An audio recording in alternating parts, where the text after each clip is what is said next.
cette rencontre qui cible les directeurs de l'administration générale et de l'équipement et les assimilés aussi dans les différents ministères et autres institutions nationales s'inscrit dans le cadre d'une dynamique non seulement de sensibilisation sur les questions d'économie d'énergie, de partage sur les bonnes pratiques d'utilisation rationnelle de l'énergie, mais aussi de renforcement de capacités sur les solutions technologiques qui permettent aujourd'hui de réduire de manière considérable la facture d'électricité de l'État. Il y a plusieurs dispositifs parce que, comme on a l'habitude de le dire, avec les programmes que l'agence développe, nous avons la possibilité d'agir à 3 niveaux. Le premier niveau, c'est sur les bâtiments même en tant que tels, comme on le dit souvent, sur l'enveloppement, l'architecture même des bâtiments, pour améliorer tout ce qu'il y a comme protection solaire pour le cas des bâtiments déjà existants. Le deuxième élément, c'est sur les équipements, les composantes de ces bâtiments-là, pour améliorer le niveau d'efficacité énergétique des équipements qui sont utilisés dans les différents services, mais aussi avoir une possibilité de les gérer à distance, de les piloter à travers des solutions digitales pour pouvoir mieux les optimiser. Et le troisième élément, c'est sur les comportements, sur les usagers de ces bâtiments, avec ce qu'on appelle souvent la sobriété énergétique. Et donc, ce sont ces 3 dimensions que l'AME est en train de combiner. Et à travers ces interventions actuelles, et même ces interventions qu'elle avait déjà commencé par le passé à réaliser, pour accompagner les DAGE, mais aussi il y aura d'autres acteurs qui seront accompagnés par la suite pour un peu accélérer la dynamique de réduction de la facture d'électricité dans les administrations. Les résultats attendus, c'est d'abord un engagement.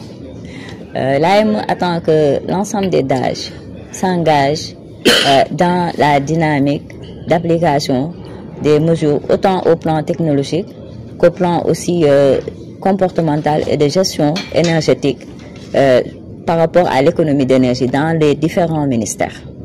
En plus de cela, l'AME compte à travers ces programmes, parce qu'il y a des programmes qu'on devra déployer à l'échelle nationale pour un peu appliquer l'ensemble des solutions technologiques dont on vient de parler au niveau des différents ministères. Et pour cela, il faudra qu'on ait le portage et la facilitation de l'ensemble des DAGE pour nous accompagner dans cette dynamique.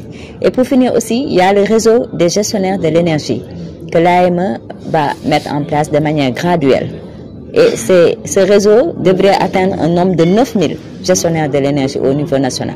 Donc, nous allons démarrer prochainement une première phase avec les 100 plus gros consommateurs d'énergie. Donc, il y aura une première cohorte de 100 gestionnaires de l'énergie. Et ces gestionnaires seront sous la coupole aussi des DAGE.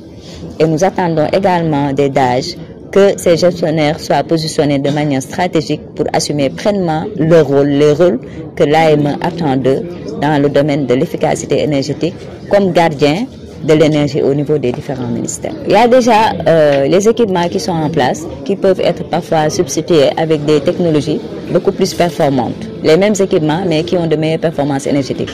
Également, il y a la digitalisation qui permet aujourd'hui de connecter l'ensemble des équipements qu'on a au niveau des différents bâtiments, en faire des équipements communicants et avoir à travers des plateformes digitales accès et contrôle total sur l'allumage, le paramétrage, le réglage de ces équipements-là pour faire en sorte qu'il y ait moins de consommation énergétique.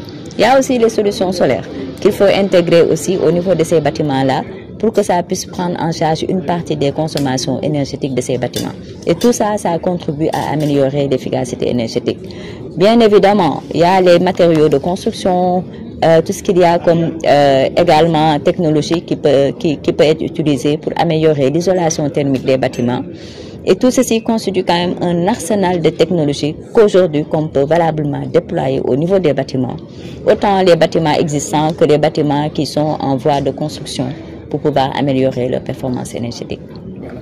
L'AME a un programme qui s'appelle Éclairage public efficace et performant, pour lequel nous déployons des solutions intégrées d'éclairage public performant.